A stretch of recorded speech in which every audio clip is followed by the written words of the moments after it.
Bonjour à tous, bonjour à toutes, me voici avec un petit tutoriel dont j'espère qu'il vous servira parce que moi ça m'a beaucoup servi, c'est quelque chose que j'ai découvert il y a vraiment très peu de temps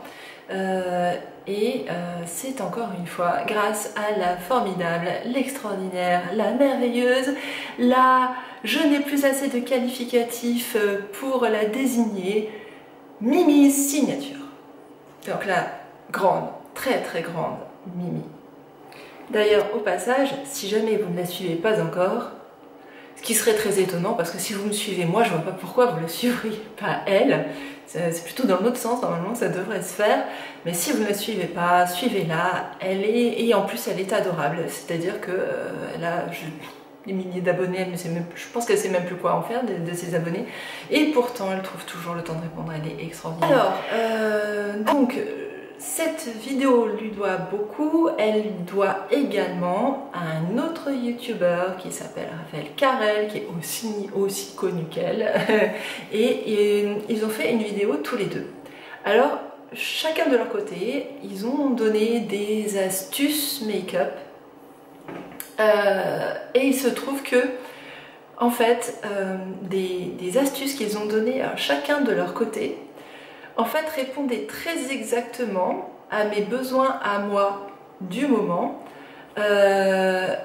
avec cependant la nécessité de trouver comment les combiner l'un avec l'autre, voir si c'était possible d'une part, et puis aussi, moi on est tous un peu pareil, quoi, hein, c'est-à-dire que bon, il y a des choses qui nous conviennent, et puis il faut quand même les adapter à ce qu'on est, à nos goûts, à ce qu'on fait.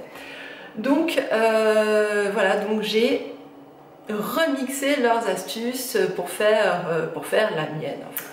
Alors, où était mon problème à la base? Mon problème, bien grand mot quand même. Vous savez que je n'aime pas gaspiller. Ça c'est quand même un de mes maîtres mots. C'est aussi pour ça finalement que je vous donne mon avis sur les produits cosmétiques. C'est que mon but c'est quand même que vous ne gaspillez pas votre argent et les ressources de la planète qui vont avec. Hein. En faisant les achats qui vous conviennent. Et donc moi j'avais acheté, il y a un bon bout de temps hein, de ça, ça c'est un achat qui remonte à un petit peu plus d'1 an. J'avais acheté le fond de teint mat Perfection de Sephora dans la teinte numéro 20 qui est la teinte crème. Donc je l'avais acheté, c'était l'hiver hein, d'une part, et je l'avais acheté parce que je voulais un fond de teint mat, longue tenue, et je m'étais dit je l'estomperai bien et j'arriverai malgré tout à faire un teint transparent. Il est vraiment très mat, il est vraiment très couvrant, donc je ne suis jamais vraiment arrivée à l'estomper de manière acceptable, et vous voyez il est extrêmement clair, c'est-à-dire qu'il me faisait un teint vraiment très blanc. Donc pendant l'hiver, passe encore, c'est-à-dire que j'arrive avec un blush qui me sert de bronzer d'hiver, parce que j'ai vraiment le teint tellement pâle que utiliser un vrai bronzer c'est compliqué en hiver pour moi. Donc j'arrive à le réchauffer suffisamment pour l'utiliser. Ce que je fais aussi, ce que j'ai fait, c'est que il est quand même suffisamment couvrant pour que je l'ai utilisé comme anti-cerne, c'est-à-dire s'il est costaud quand même. Hein. Et même, alors comme il est très mat et qu'il accroche et qu'il tient extrêmement bien, je m'en servais aussi comme base à paupières. Donc vraiment j'essaye de le rentabiliser de toutes les façons possibles, mais là on arrive à l'été, il est bien trop clair encore même pour me servir d'anti-cerne. Là vraiment vous savez je me retrouve avec le halo blanc vous savez qui fait genre fantôme comme ça là. Je peux encore l'utiliser comme base à paupières parce que par contre là il est clair, donc il fait ressortir les fards, il les accroche, donc ça c'est bien. Par contre pour m'en servir de fond de teint, hors de question. Donc il fallait d'une part que j'arrive à le foncer d'une certaine manière pour lui donner une couleur d'été. Bon, alors pour ça il existe des produits, hein, il existe des gouttes dans différentes marques, hein, des gouttes qu'on peut rajouter à son fond de teint pour le foncer, etc. Enfin, ça veut dire qu'il faut encore racheter un produit, ça m'ennuie un peu quand même, ça va, j'ai ce qu'il faut hein, dans mes tiroirs, je vais peut-être pas en rajouter non plus. Donc première chose. Deuxième chose, moi j'ai un autre problème à l'arrivée de l'été, c'est que je dois me protéger énormément du soleil. Je pense que mon teint parle pour moi, hein, vous voyez, en fait, j'ai l'air d'être un peu blonde comme ça, mais en fait, enfin encore que peut-être que j'ai pas l'air si blonde que ça, mais en fait j'ai une peau de rousse, j'ai des taches de rousseur de partout. Et donc, tous les dermatologues me l'ont toujours dit, d'avril à octobre, écran total. D'accord, bon très bien, écran total. Alors, mais il faut en remettre toute la journée, c'est pas pratique, puis c'est pas super pour se protéger du soleil avec du maquillage en même temps. Enfin bon, donc. Alors du coup, là je lorgnais furieusement sur les nouveautés Maybelline d'ailleurs, qui a sorti un SPF 50. Sinon, je me débrouillais avec des cushions, des choses comme ça. Et en fait, Mimi nous a donné un truc pour convertir un fond de teint qui serait ou trop mat, ou trop épais, trop couvrant, en une bébé crème. Ou quelque chose en tout cas de plus fluide. Et de son côté, Raphaël nous a donné une idée pour foncer le fond de teint. Donc, banco, moi, qu'est-ce que je vais faire? Je vais combiner les deux. Je vais même encore modifier ça parce que donc ce que Mimi nous proposait, c'était de mixer des fonds de teint entre eux ou une crème avec, avec le fond de teint. Moi, ce que je vais faire, c'est que, parce que pour moi, alors une bébé crème, moi je suis une aficionada de la K-Beauty depuis la première heure. Or, les bébés crèmes sont à l'origine des produits asiatiques et même, donc ils nous sont arrivés au départ via la K-Beauty. Vous savez, moi j'étais une aficionada au moment où tout le monde croyait que c'était de la cochonnerie, que c'était des cochonneries gadgets, que si vous mettez ça sur votre peau, elle allait quasiment se désagréger, comme si vous achetiez la pire ânerie dans un magasin de gadgets du coin. Vous voyez, ça remonte à très loin. Et du coup, je suis toujours un peu gênée quand on appelle bébé crème des choses qui sont en fait plus ou moins des crèmes teintées. Une bébé crème, normalement, c'est quelque chose qui est là pour normalement vraiment dissimuler toutes les imperfections, donner une espèce de côté glowy à la peau, en même temps flouter toutes les imperfections et surtout, beauté coréenne oblige, se protéger au maximum des UV, UVA et UVB. Donc moi ce que je vais faire, c'est que je vais utiliser une protection solaire très haute, très haute protection, avec donc un SPF donc 50+, avec une protection maxi UVA et UVB bien sûr, mais surtout UVA. Et donc là je vais finir en fait une que j'avais pour les sports d'hiver et là aussi pour ne pas la gaspiller, c'est vraiment très dommage. Alors qu'est-ce que je fais? Moi je n'aime pas faire ce que proposait Mimi, c'est-à-dire mélanger sur sa main. C'est un truc, je sais pas, j'aime pas ça, j'aime pas me retrouver plein les mains. Je sais que les maquilleurs pros sont malheureux parce que maintenant on leur interdit de se servir de leurs mains comme palette, il faut se servir de palette à côté, etc. Moi je trouve ça m'arrange, même quand je maquille des femmes chez les audios, quand je fais des séances maquillage, je me fais donner des assiettes, alors ça tombe bien chez les audios, ils en ont plein, voilà, donc des assiettes toutes bêtes, en céramique, hein, mais bon, moi c'est mon truc, voilà, je ne vais pas m'en mettre plein les mains. Donc ce que je vais faire, c'est que vous allez voir, je vais mettre donc de la crème solaire, voilà, donc j'en mets une pression comme ça, hein, ça va me suffire normalement. À côté je vais prendre mon fond de teint et je vais en mettre, alors là pour le coup vraiment un tout petit peu, là pour le coup moi même pas la moitié, c'est à dire que je sais que, voilà, dans sa vidéo, Mimi préconisait plus ou moins, on va dire, 2 tiers, 1 tiers, hein, quelque chose comme ça. Là, moi, c'est vraiment, j'en mets une gougoute, parce que vraiment, d'abord, il est vraiment très couvrant, celui-là. Si vous cherchez un fond de teint couvrant, je ne peux que vous le conseiller, parce que vraiment vous ne serez pas déçus. Et moi, il se trouve que justement, à pas de bol, je préfère les textures assez transparentes. J'aime bien qu'on devine le grain de peau dessous. En fait, j'aime que les fonds de teint soient indécelables. Alors ensuite, je viens faire ce que Raphaël préconise, c'est-à-dire je prends... Alors, vous pouvez prendre, si vous avez, par exemple, comme moi par exemple, c'était une palette que Kiss New York m'avait offerte. Une palette de teint, vous voyez, avec des correcteurs de couleurs et également donc des fonds de teint de plusieurs couleurs en tonalité rose, en tonalité plus jaune, et puis jusqu'à du très foncé qui permet même de faire vraiment du contouring, ce que je ne fais jamais pour ma part. Mais du coup, vous voyez, ce type de fard, forcément, va me rester sur les bras. Donc, vous pouvez très bien prendre sur une palette comme celle-ci, prendre justement le fard le plus foncé, donc qui est en crème. Mais on peut aussi tout à fait, et ça permet aussi de ne pas, du coup, acheter un autre fond de teint ou autre chose, prendre un bronzer. Là aussi, c'est un bronzer qui m'avait été offert par Kiss New York.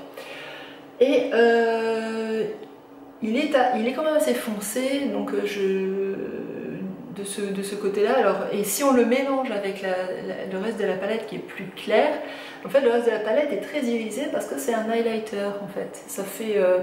là, même le côté blush, il est quand même assez irisé. Donc, du coup, on obtient assez rapidement quelque chose qui est proche de l'highlighter. Donc, du coup, je le mets quand même pas très souvent. C'est pas forcément quelque chose que je mets fréquemment.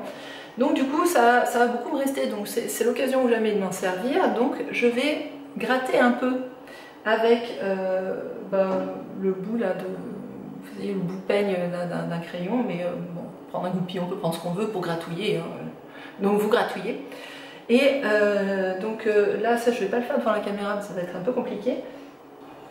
Voilà, mais je vous montre ce que j'ai obtenu comme pigment, c'est-à-dire vous voyez il en faut vraiment très peu, hein. Vous gratouillez un tout petit peu de pigment de votre bronzer. Du coup, vous pouvez aussi choisir le bronzer que vous voulez, hein, parce que donc vous pouvez en avoir des plus bruns, des plus jaunes, des plus orangés, hein, selon comment vous voulez aussi donner une tonalité à votre teint. Moi, celui-là, je ne sais pas si ça va forcément bien se voir à la caméra, mais je l'aime bien parce qu'il n'est pas trop orangé, il est orangé rouge, vous voyez, il va tirer plutôt sur le brun jaune, et ça c'est très bien pour moi parce que justement j'ai besoin de ne pas avoir trop de rouge sur le visage, ça me va très mal. Et ensuite, eh bien, je vais prendre mon pinceau duo fibre. Alors mon pinceau duo fibre pour fond de teint, vous voyez, je salue d'ailleurs ma belle Polish Polyglotte qui m'avait offert donc ce pinceau BH Cosmetics, parce que sinon c'est bizarre de mélanger le français et l'anglais. Et je vais patouiller là-dedans, en fait je vais tout mélanger sur mon pinceau, en fait, tout bêtement, hein, au lieu de faire le mélange sur ma main, il va se faire dans le pinceau et ça va imprégner le pinceau. J'essaye de vous montrer l'étape intermédiaire, voilà, vous voyez, du coup ça fait un fond de teint tout de suite nettement plus foncé parce que les pigments se seront mélangés. Et j'en imprègne mon pinceau comme ça et je tournicote dans mon assiette jusqu'à ce que mon pinceau soit chargé. Vous voyez, là il n'y a presque plus rien dans l'assiette, tout est dans le pinceau. Et je vais essayer d'appliquer ça. Alors j'applique ça toujours à l'aveugle puisque je vous rappelle que je n'ai pas mes lentilles, hein. Ça c'est la loi du confinement, c'est la joie.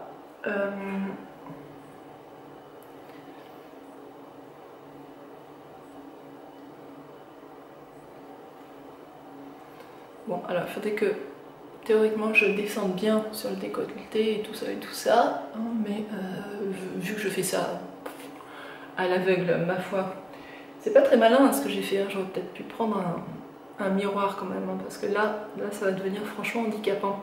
Peut-être revenir avec un miroir, hein. C'est mieux quand on empêche de se maquiller en y voyant. Du moins il paraît que ça aide. Bon, alors la bonne nouvelle, c'est qu'après vérification dans le miroir, cette technique est quand même assez tolérante, parce que comme vous avez quelque chose d'assez transparent, finalement, les endroits où vous avez pu en mettre un petit peu trop, un petit peu moins, finalement ça se voit pas trop. Alors vous voyez, quand je vous disais que c'était comment dire, transparent, j'y arrive. Ça l'est, hein. C'est-à-dire, vous voyez là par exemple, j'ai une imperfection. C'est-à-dire que ça vous indique en fait que c'est l'heure, vous voyez ce que je veux dire, ça y est, youpi quoi. Hein, bonjour, on arrive, enfin bon bref, donc vous m'aurez tous compris, mais on la voit encore, hein, mais moi ça me gêne pas, c'est-à-dire que ça me gêne moins ça que quelque chose qui fait trop en plâtre sur le visage, donc ça se corrige après, ça c'est pas un problème. D'ailleurs, je ne vais pas corriger nécessairement tout de suite parce que, en fait, dans la prochaine vidéo, je vais vous montrer un nouveau correcteur et donc j'aurai la correction plus tard. Alors, ce que je vais faire, c'est que je vais réutiliser donc mon bronzer et je vais terminer mon teint pour que vous voyez ce que ça donne comme teint d'été, en fait. Pour le coup, pour pas cher, parce que je n'ai du coup rien racheté grâce à Mimi et Raphaël, youpi. Donc merci à eux. Donc là pour le coup, je reprends du coup le même bronzer. Je vais le balayer rapidement. Alors, en plus il est hyper poudreux, donc il est très pratique pour récupérer du pigment. Donc je le balaye rapidement comme ça. Et je le secoue au-dessus de mon assiette parce que sinon je vais en mettre partout. Et en plus, vous voyez que du coup, je vais avoir un bronzer qui va être parfaitement raccord du coup avec ma bébé crème, du coup, ma bébé crème fraîchement fabriquée. Et là, vous voyez, en plus, cette crème là, Yves Rocher, son gros avantage, c'est aussi qu'elle faisait aussi crème de jour, c'est-à-dire qu'en fait là, je peux l'appliquer directement après mon fond de teint et du coup, je me retrouve avec quelque chose qui me fait gagner énormément de temps, en plus de me faire gagner de l'argent, parce que du coup, je saute même l'étape crème de jour en fait. Donc je fais à la fois crème de jour, crème solaire et maquillage du teint. Donc ça me va, vous voyez, parce que quand je peux gagner du temps, et bien ma foi, j'en suis fort contente. Et voilà, et du coup, j'ai d'un seul coup bronzé. Alors que bon, hein, vous êtes d'accord avec moi que le fait que moi je bronze, comment vous dire, c'est un peu comme si d'un seul coup les poules avaient des dents. Et maintenant je vais passer un petit coup de blush, mais pour le coup je vais prendre un autre blush que celui qui est là, parce que celui qui est dans la palette ombre radiance là, de Kiss New York, dans ce bronzer, je vous disais, il est un peu trop irisé et du coup je voudrais plus un blush. Donc je ressors toujours mon éternel blush Too Faced qui, vous voyez, c'est complètement décoloré tellement je l'ai utilisé, enfin bon. Mais pourtant il résiste, hein. Donc c'est toujours le Peach My Cheek So Peachy. Donc vous voyez ici, alors lui j'aime bien le garder pour l'été parce que autant il est trop rose pour moi pour l'hiver, autant pour l'été, il est vraiment impec, parce que justement quand on est un peu bronzé, je trouve ça sympa de rajouter un petit peu de rose. Moi ça me donne meilleure mine en fait là pour le coup, alors que c'est vraiment le contraire l'hiver, c'est bizarre.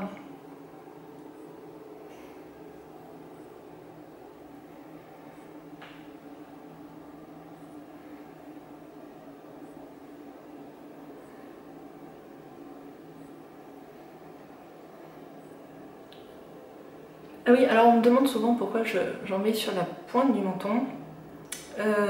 Alors autant le fard, enfin autant le bronzer, je peux en mettre un petit peu en dessous, c'est parce que j'ai le visage très allongé. Donc en fait ça vient couper un peu. Autant là, la pointe de blush que je mets, c'est tout simplement parce que, je le redis, je l'avais déjà dit une fois, mais en fait si vous regardez par exemple un tableau de la Renaissance, regardez par exemple où que ce soit Vinci, Michel-Ange ou quoi, je suis pas en train de me comparer à Vinci et Michel-Ange, on est bien d'accord, pose une pointe de rose sur le visage, sur les visages qu'il peigne. Vous verrez que c'est systématiquement sur le menton, sur les joues et sur le front. Parce que tout simplement, quand vous rougissez, vous avez rarement deux taches rouges qui vous arrivent comme ça, et puis rien ailleurs, n'est-ce pas? Bon, le visage qui rosille, enfin rosille à de multiples endroits. Et donc c'est une manière de reproduire cela de manière un peu artificielle avec le pigment, et donc voilà, c'est exactement ce que j'ai fait là. Donc, alors ce que j'aime bien faire après, c'est une fois que le tout a un peu séché, c'est repasser un petit coup.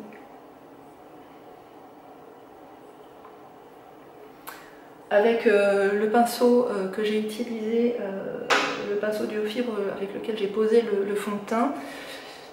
J'aime bien parce que ça vient d'abord tout fondre, ça vient fondre les fards entre eux. S'il y avait des petits aplats, des endroits où le fond de teint un petit peu bougé ou quoi, bah, finalement ça vient le remettre à plat. Et ça vient tout uniformiser le teint. Donc moi j'aime bien faire ça en dernier, et voilà. Et donc peut-être après repasser un tout petit coup de rose, mais là aussi hein, sans en remettre sur le pinceau, c'est pas la peine. Les pigments qui restent accrochés sont largement suffisants pour ça. Voilà, donc je vous ai montré comment j'avais transformé mon fond de teint en bébé crème d'été pour être protégé du soleil, pour être protégé des agressions générales, pour avoir la peau hydratée et en même temps avoir l'air un peu plus bronzée que je ne le suis. Et tout ça grâce à Mimi et Raphaël, que je remercie beaucoup parce qu'ils m'ont fait économiser à moi de l'argent. Ils ont fait économiser des ressources à la planète, et j'espère qu'ils vous feront aussi économiser de l'argent à vous, parce qu'il n'y a pas de raison. C'est pas, enfin voilà, on n'est pas obligé de tout le temps acheter les dernières choses qui sortent pour finalement que ce soit joli. Et moi j'aime beaucoup, en plus j'aime beaucoup le résultat, et je trouve que ce qui est super, c'est que finalement en fonction des besoins qu'on peut avoir, qui sont pas les mêmes, hein, en fonction du mois, de la tête qu'on a tel ou tel jour, finalement, on peut avoir besoin de quelque chose de plus transparent, de plus couvrant, de plus foncé, de plus clair. Et finalement, grâce à cette astuce, vous avez une multitude de possibilités qui s'offrent à vous. En fait, vous pouvez nuancer. C'est idiot, hein, parce que jusqu'ici, ça aurait pu tomber sous le sens, mais je crois que j'avais besoin d'une parole d'autorité un peu comme la leur pour oser, parce que je me disais non, mais peut-être que finalement les textures vont pas être miscibles entre elles, etc., etc. Et en fait, mais si, tout à fait. Et du coup là, je pense que je vais pouvoir vraiment arriver au bout de pas mal de choses, sauf craquage, parce qu'on est curieux, on a envie d'essayer des nouvelles choses, mais autant que faire se peut, vraiment je vais d'abord essayer de finir tout ça, et grâce aux trucs qu'ils nous ont donné, eh bien ça va être possible. Et vous voyez qu'il faut aussi se le réapproprier et le bidouiller à sa sauce, ce que j'ai fait moi, et j'en suis super contente. Voilà, j'espère que cette vidéo vous aura plu, et je vous dis à très bientôt pour de nouvelles aventures cosmétiques.